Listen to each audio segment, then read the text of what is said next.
앞에서 수업한 내용을 잠시 검토를 하고 넘어가도록 하겠습니다. 자, 여기에 그 스넬의 법칙에 대한 그 그림이 있습니다. 여기가 공기고 여기가 유리가 있을 때 공기의 굴절률은 1이고 유리의 굴절률은 1.5입니다. 빛이 지금 이렇게 들어가서 경계면, 이게 바로 경계면이 되죠. 이 경계면과 입사면을 구분을 해야 된다고 그랬어요. 이건 경계면입니다. 자, 경계면으로 빛이 세타 1이라는 입사각으로 들어가면은 세타 1 프라임이라는 각도로 반사광이 튀어나가고 세타 2라는 각도로 유리 속으로 빛이 굴절하면서 들어갑니다. 이들의 관계를 우리가 스넬의 법칙으로다가 알아낼 수가 있습니다. 자, 여기서 입사면이라는 거 중요하다고 그랬어요.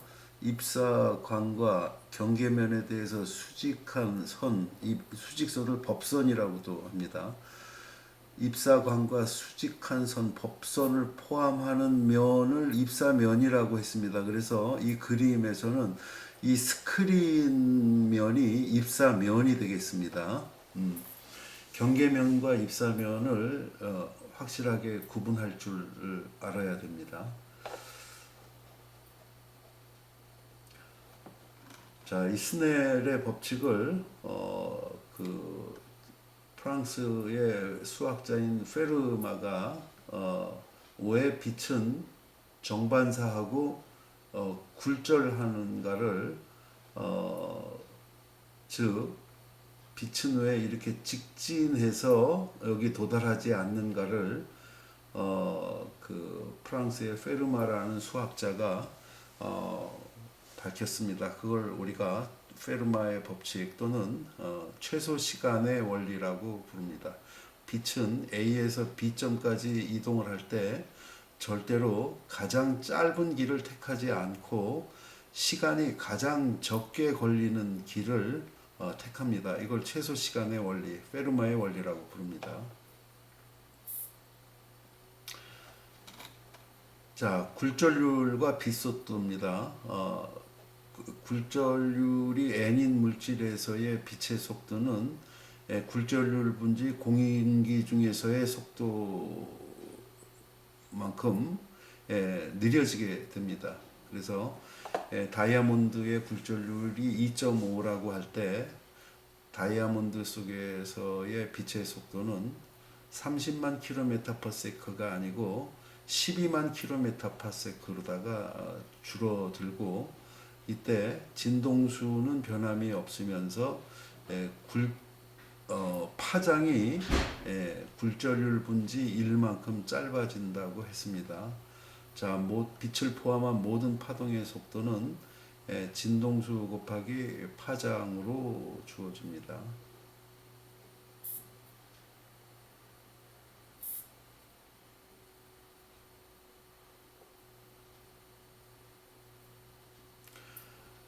자, 이게 우리 유리창 형성하는 그 유리가 있습니다.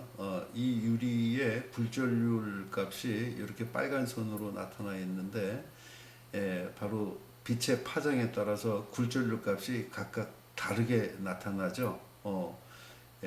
이 700 나노메타의 빛에 대해서는 약 1.51 정도가 되는데 여기 보면은 한 450 나노메타의 짧은 파장의 빛에 대해서는 1.53 정도로다가 이렇게 달라집니다. 이걸 빛의 분산이라고 부른다고 했습니다. 그래서 태양에서 오는 빛을 백색광이라고 부르는데 물속으로 들어가게 되면은 바로 파장에 따라서 이렇게 꺾이는 정도가 달라진다고 했습니다.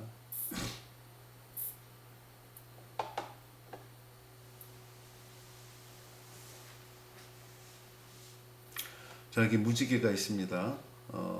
그 무지개는 빛의 반사와 굴절에 의해서 형성이 된다고 했었습니다.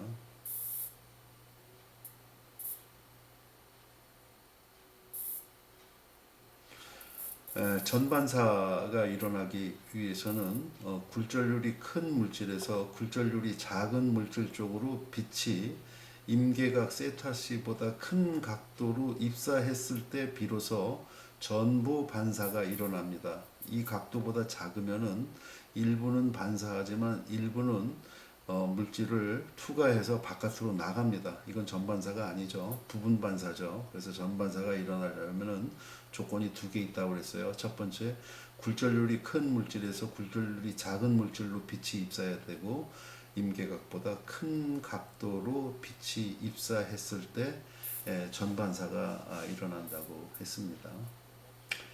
이 전반사를 이용한 것으로는 우리 이 광섬유를 들 수가 있습니다.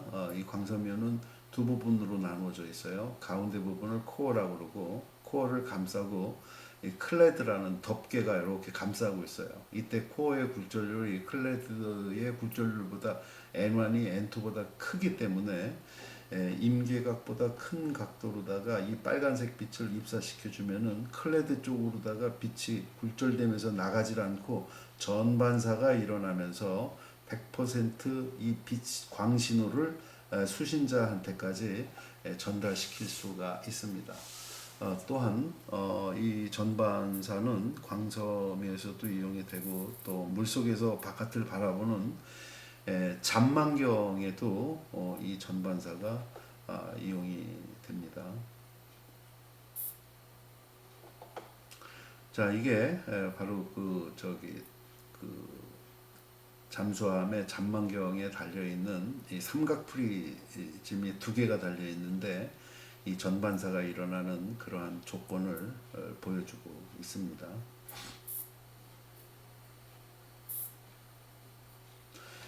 자, 빛의 편광 현상입니다.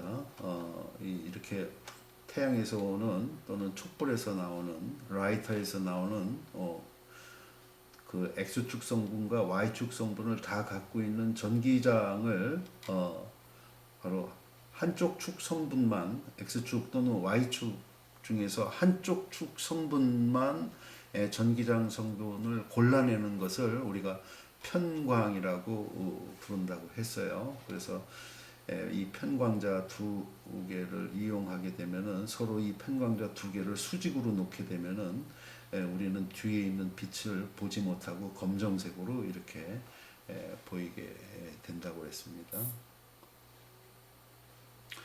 자, 근데 이 편광이 편광자를 이용해서 뿐만 아니고 자연계에서도 일어난다는 것을 1812년에 미국의 물리학자인 브루스터가 알아냈습니다. 자, 여기 유리가 여기 있고 여기 공기 중입니다.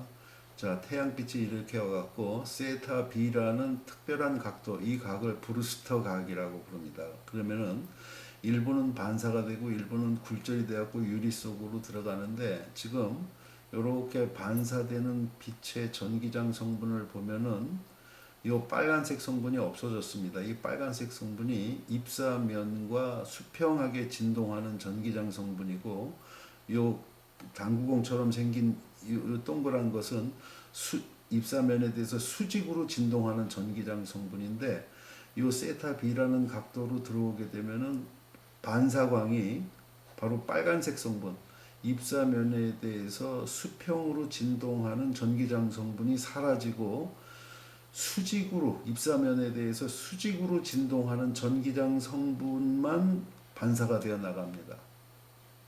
이런 자연계에서의 편광 현상을 알아냈어요. 이게 이제 중요한 의미가 있는 것이 뭐냐면은 우리가 그 반사광들을 볼 때 눈이 부신 경우가 있습니다. 우리 눈을 부시게 하는 전기장의 성분이 어떤 성분이냐 하면은 바로 이 빨간색 성분이에요. 즉 입사면에 대해서 수평하게 진동하는 성분이 우리 눈을 눈부시게 합니다. 근데 이 반사광 보면은 우리 눈을 눈부시게 하는 입사면에 대해서 평행하게 진동하는 전기장 성분이 사라져 있습니다. 그래서 우리는 이 편광 안경을 끼게 되면은 눈부심이 없이 우리가 물체를 볼 수 있다는 것을 알 수가 있습니다. 그래서 이때 세타 B 플러스 세타 R 굴절광의 각도 해주게 되면은 이게 항상 90도가 형성이 됩니다. 그래서 이 편광 현상을 이용해 갖고 낚시를 하는 사람들이나 또는 그 스키어들이 요 편광 선글라스를 쓰는 이유가 거기에 있는 겁니다. 눈부심을 방지할 수가 있습니다.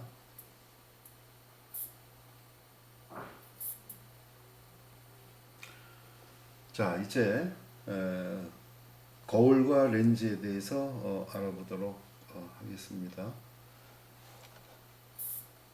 자, 여기 얼굴이라는 물체가 있고 여기 우리 그 집에 있는 이게 평면 거울입니다.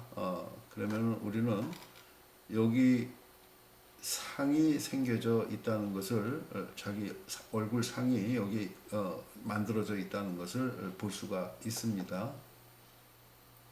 자, 이 상은 평면 거울에 의해서 만들어진 상은 실상이 될까요? 허상이 될까요? 자, 여기서는 실상과 허상의 구분법을 알아보도록 하는데 매우 쉽습니다. 지금 여기는 굉장히 좀 어렵게 이렇게 이제 표현이 되어 있는데, 자, 기능만 생각하시면 됩니다. 기능. 바로 거울의 기능과 우리 안경이라는 렌즈의 기능만 생각하시면 됩니다.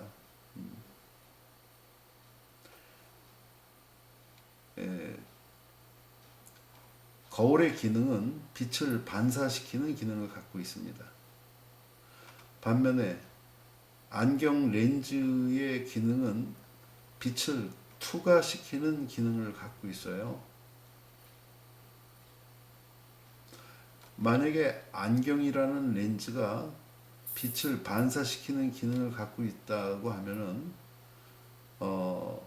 반사시키는 기능만 갖고 있으면 우리는 절대로 물체를 볼 수가 없을 겁니다. 즉 유리를 통과한 빛이 안경 렌즈를 통과한 빛이 우리 망막에 맺혀야지 물체를 볼 수가 있기 때문에 안경이라는 렌즈는 빛을 투과시키는 성질을 갖고 있습니다.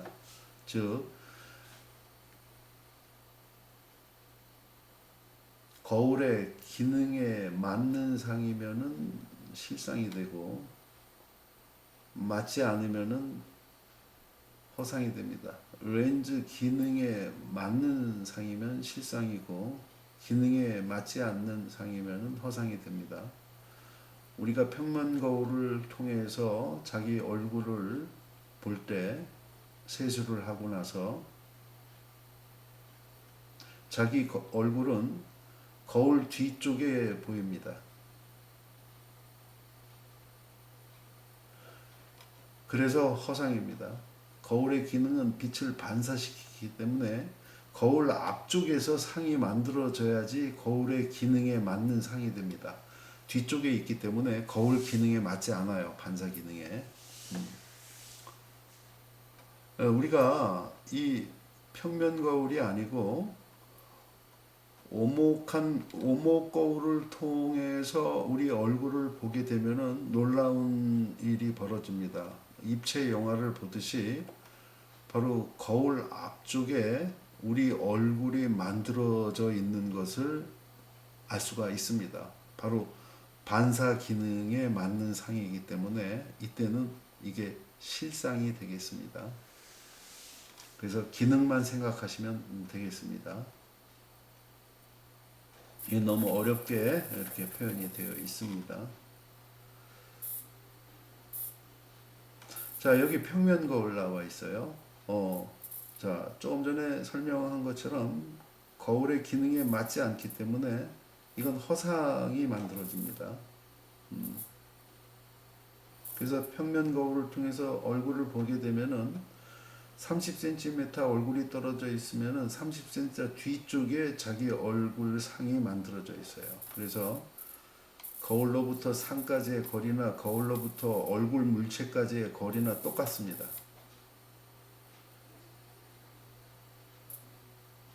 그래서 상과 물체는 서로 거울 반대쪽에 위치합니다. 그래서 물체 광학에서의 기호입니다. 물체에서 거울까지의 거리를 O라고 부릅니다. O. 오브젝트의 약자예요. O. 그 다음에 상과 거울 사이의 거리는 I라고 합니다. 우리가 상을 이미지라고 합니다. 여기 이미지, 물체를 오브젝트라고 하죠. 그래서 I라고 합니다.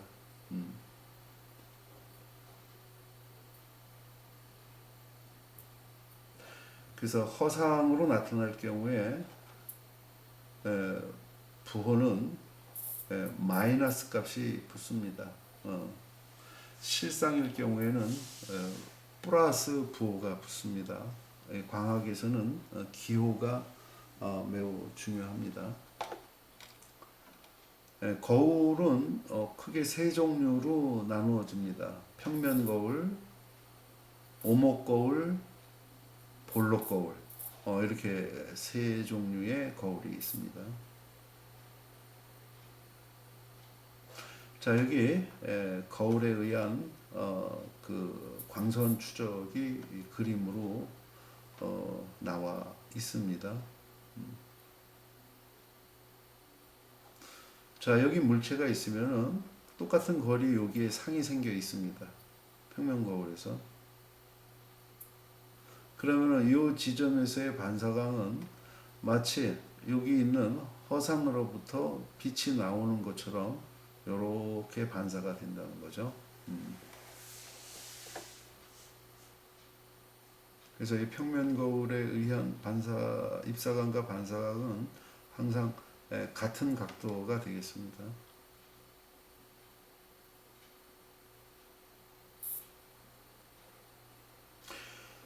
자, 여기 2m인 농구 선수가 자기의 전신을 보기 위한 거울의 최소 길이는 얼마여야 되느냐?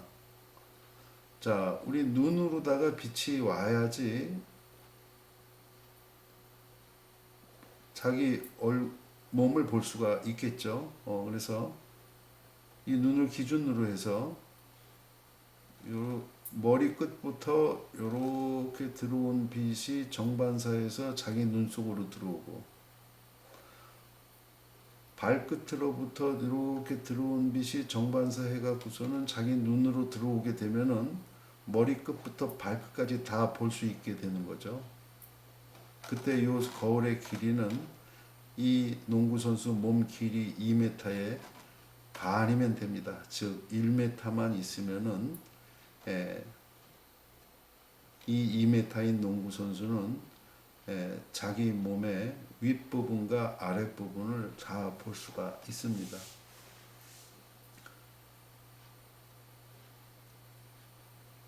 자, 그러면은 이 농구 선수가 자신의 전신을 보기 위한 거울의 최소 면적은 얼마나 되겠습니까? 자, 이 농구 선수의 이 단면적이 예를 들어서 1제곱미터라고 합시다.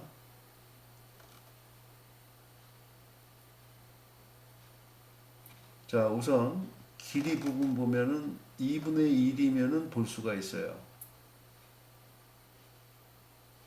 그리고 양쪽 어깨와 왼쪽 어깨와 오른쪽 어깨도 볼 수 있으려면은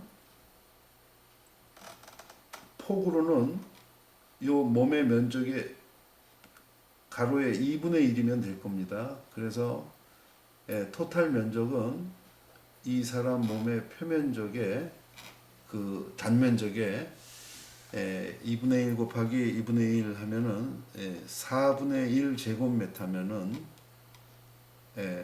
이 농구 선수의 전신을 볼 수 있는 거울의 최소 면적이 되겠습니다.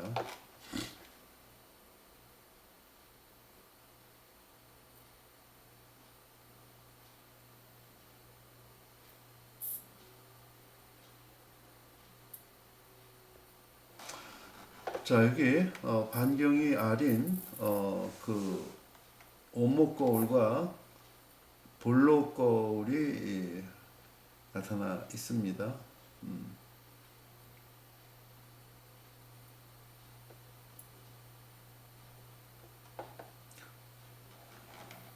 자, 물체는 지금 이쪽에 있습니다. 즉 오목거울이라는 녀석은 곡률 중심이 여기가 곡률 중심입니다.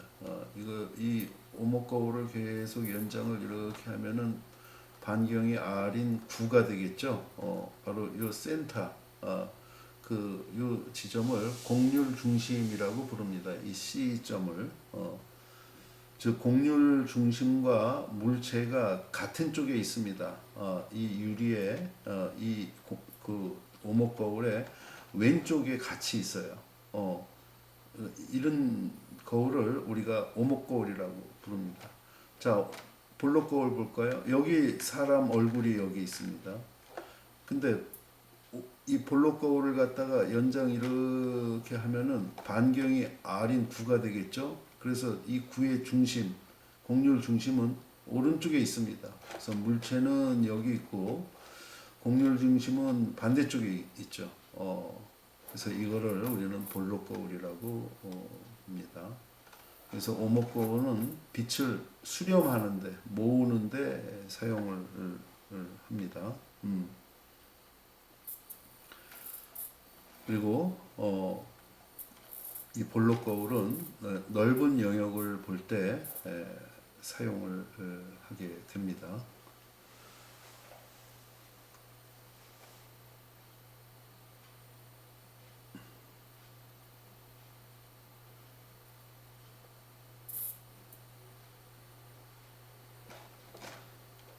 자, 이 초점의 개념이 있습니다. 초점과 상점을 우리가 혼동하면 안 되겠습니다. 초점이라는 녀석은 그 정의가 이렇습니다. 자, 이 그림 아주 중요한 그림이 되겠어요. 이게 오목거울인데 요 가운데 있는 요 점선으로 된 축이 주축이라고 부릅니다. 주축 또는 광축이라고 불러요. 요 점선을. 자, 이 광축에 평행하게 진행해 온 입사광은 이 거울 표면에서 반사된 다음에 반드시 주축상의 한 점을 지나게 됩니다. 바로 반사광이 주축상의 한 점을 통과하게 되는데 그 점을 우리는 초점이라고 부릅니다. 여기가 초점이에요. 자, 하나 더 봅시다. 주축에 대해서 평행하게 들어온 빛이 거울면에서 반사돼서 반드시 주축상의 한 점을 지난다고 했었죠. 이 점이 초점이 되는 겁니다. 그래서 거울면으로부터 이 F까지의 거리를 초점 거리라고 부릅니다. Focal length라고 그래요.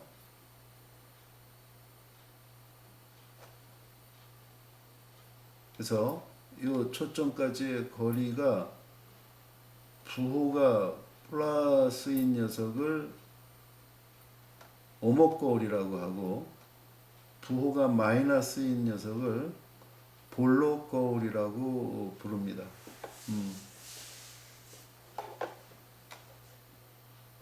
자, 기호가 요 부호가 중요하다고 그랬어요. 요 F라는 오목거울의 초점 거리는 물체가 있는 거울 앞쪽에 있죠. 그래서 이 거울의 기능, 반사 기능에 맞는 지점에 있기 때문에 거울 앞쪽에 있기 때문에 플러스가 붙는 겁니다. 반면에 이 오목거울 같은 경우에는 초점거리가 이 뒤에 있습니다. 즉 주축에 대해서 평행하게 진행해온 빛이 반사가 돼서 주축상의 한 점을 지나야 되는데 이 거울면에서 빛은 들어갈 수가 없습니다. 그래서 여기서 반사가 되는데 이 방향이 마치 이 F를 허초점이라고 부릅니다. 허초점에서 빛이 나온 것처럼 이렇게 반사되는 이 반사광이 만들어집니다. 그래서 이 볼록 거울에서 초점은 거울 뒤쪽에 이렇게 형성이 됩니다. 이걸 허초점, 이걸 실초점이라고 부릅니다. 그래서 반사 기능이 있는 거울 앞쪽에 초점이 없기 때문에 기능에 맞지 않는 방향에 있기 때문에 바로 마이너스 부호를 붙이는 겁니다. 기능에 맞으면 플러스, 기능에 맞지 않으면은 마이너스 부호를 붙이면 되겠습니다. 자, 이때 초점 거리 F는 2분의 R이 됩니다. 여기서 R이라는 것은 이 볼록 거울, 오목 거울 또는 볼록 거울의 거울면으로부터 거울의 중심까지의 거리의 2분의 R 되는 지점이 초점 거리가 되겠습니다. 그래서 이 그림에서 이걸 연장을 이렇게 했을 때 거울의 중심은 요거 2배가 되는 요 지점이 바로 거울 중심이 될 겁니다.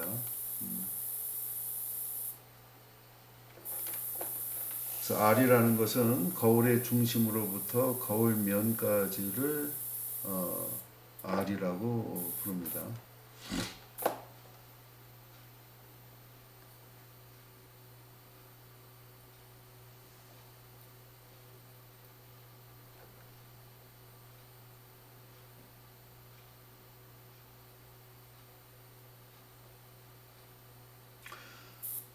자, 한 3, 4분 쉬도록 하겠습니다.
자, 거울과 렌즈에서는 가장 중요한 것이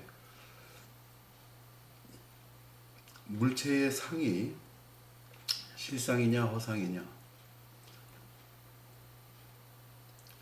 배율은 몇 배로 확대가 되고 몇 분의 1로 축소가 됐는가,